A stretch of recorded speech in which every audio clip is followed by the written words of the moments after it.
Welcome to another edition of Inside Off-Road as we head for Mooi River and round 6 of the KwaZulu-Natal Off-Road Championship. The Roco 250 was based at the popular Sierra Ranch Resort on the outskirts of Mooi River and offered more proof that off-road racing in KwaZulu-Natal is alive and well. Organised by the Natal Off-Road Motor Club in association with Rotary International and the Cancer Association of South Africa, the Sierra Ranch complex offered a tranquil setting for the event, with the Natal Midlands providing for what would be a tough but scenic route.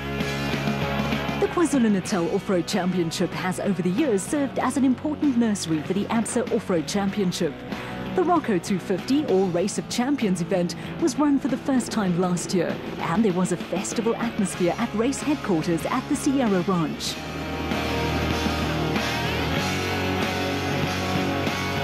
Right, Roco is the Race of Champions Off-Road. Was started last year to introduce off-road racing back into the public domain and give the public a chance to become involved with off-road racing, see what it's about, and also to up the game with our sponsors so that they have more exposure. And so the initiative was a brainchild of some of the Rotary and Cancer clubs of this area in conjunction with the Natal Off-Road Motor Club. So Sierra Ranch have kindly offered the event location as a sponsor, and we're able to hold a full regional event this year. And that's really upped the game. We've got a full field of 30 competitors. We have the off-road 4x4 fraternity also involved now, and they make up, I think, 30 or 40 competitors. And Cancer and Rotary are absolutely over the moon. They've got good sponsorship through Deso and Bass Beams this year, and we're actually making a showcase for KZN to bring people out, have a good day in the sun, and make it enjoyable for everybody. There was the usual pre-race activity in the pits with last-minute adjustments to machinery. There's an old adage that races are won in the workshop, and a great deal of time and energy goes into preparing race cars. Daniel Brooks competes at regional and national level, and race car preparation is almost a full-time job. I've got a guy luckily that works for us that pretty much preps the car. I'd say out of a week he probably spends about 3 solid days on it each week of the month.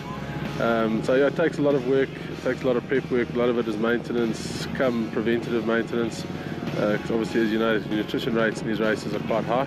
So yeah, it's important to have the car right and your preparation has to be good, otherwise you're travelling a long way to go home sad. Making your off-road debut can be a nervy business, but Rob Alexander was looking forward to sitting alongside Daniel Brooks for the first time. First time out, and yeah, anyway, I've been reading the notes, memorizing things, and let's see what happens. Hopefully we can get back in one piece. One of the attractions of regional off-road racing is the variety of machinery on view. Home-built specials, single-seaters and cars from yesteryear race alongside vehicles of more recent vintage and provide for interesting contrasts. Well, it's been good, eh? 3 years now, I've probably not finished 3 races. So reliability is there, so yeah, no, it'll be good, eh? It's going to be wet today, so we're going to have to make a plan and get things going, but yeah, if you can finish the race, you get good points, so. In a novel departure from the norm, start positions for the Donaldson Prologue to determine the race grid were decided by time set on a super special stadium stage.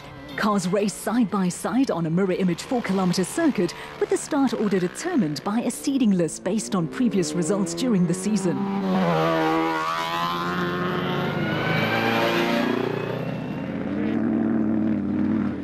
It was a fun way to start proceedings, and the stadium stage certainly supplied spectators with plenty of entertainment as drivers enjoyed throwing the cars around with gay abandon.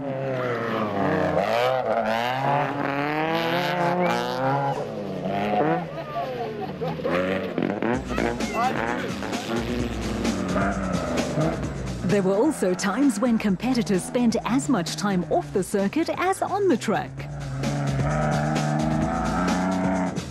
The little cricket class cars powered by motorcycle engines were in their element, while some of the bigger cars were a handful on the tight circuit.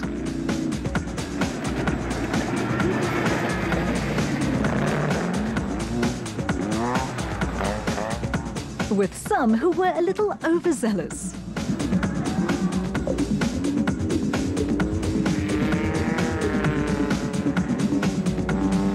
There was unanimous agreement among crews that the stadium stage was a great success and a lot of fun.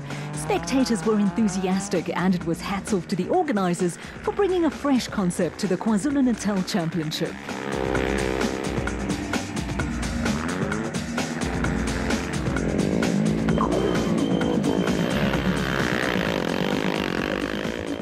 Later in the day, competitors in the KZN Championship classes faced a 40-kilometre prologue to determine race start positions and would complete 3 loops of a 50-kilometre course.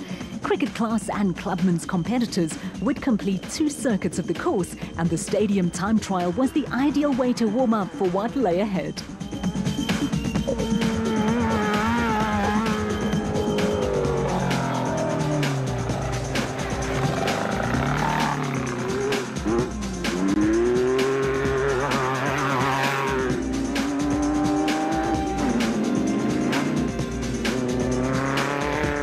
When the dust had settled on the stadium stage, the quickest time went to Club A crew Reg Sutton and Rob Hanbury in a Zarko. They had a handy lead over Arthur Barnes and Anthony Usher in a bat. Gary Campbell was the first of the Class B competitors, with Duncan Dean leading the cricket contingent. I think it was a lot of fun. I think it's a different dimension to the race, and I'd actually like to see them do 2 laps of that and then maybe do away with the prologue.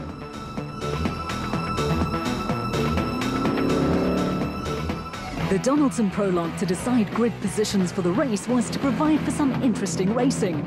Time trial winners Reg Sutton and Rob Hanbury were first on the road in the Zarko, with Arthur Barnes and Anthony Usher the next crew to come under starters' orders.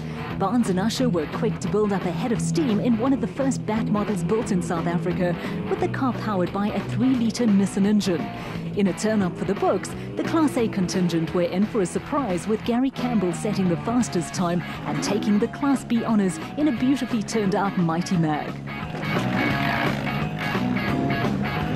The Class A honours went to Reg Sutton and Rob Hanbury, with the Zarko pair 20 seconds slower than Gary Campbell and 3 seconds quicker than the bat entries of Arthur Barnes and Anthony Usher and Daniel Brooks and Rob Alexander, who were credited with identical times.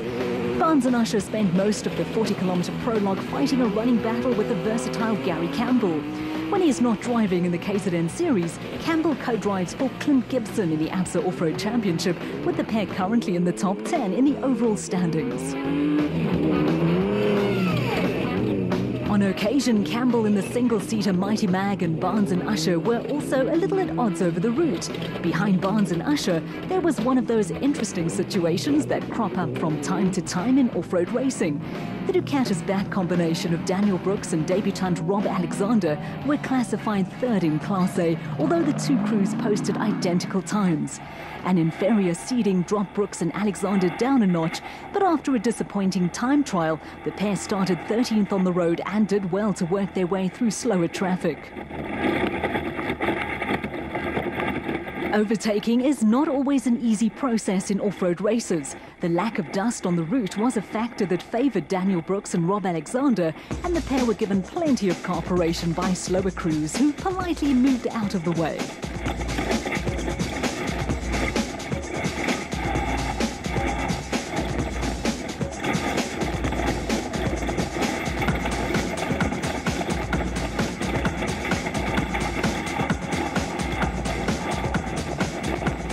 A steady run took the experienced Marcus Taylor and Derek Keith into 2nd place in Class B in a JRE.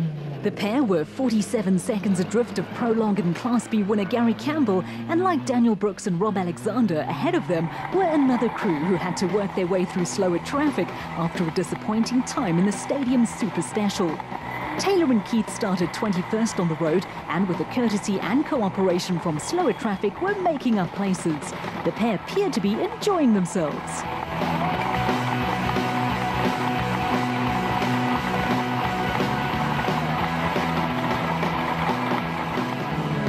There was another steady run from Leon Botma and Quinton Brand in a bat, with the pair no strangers to the ABSA National Series. They were 19 seconds adrift of Marcus Taylor and Derek Keith, and just over a minute behind Gary Campbell. Botma and Brand were followed by James Watson in another Mighty Mag single-seater, who ended up 3 minutes and 42 seconds behind Gary Campbell.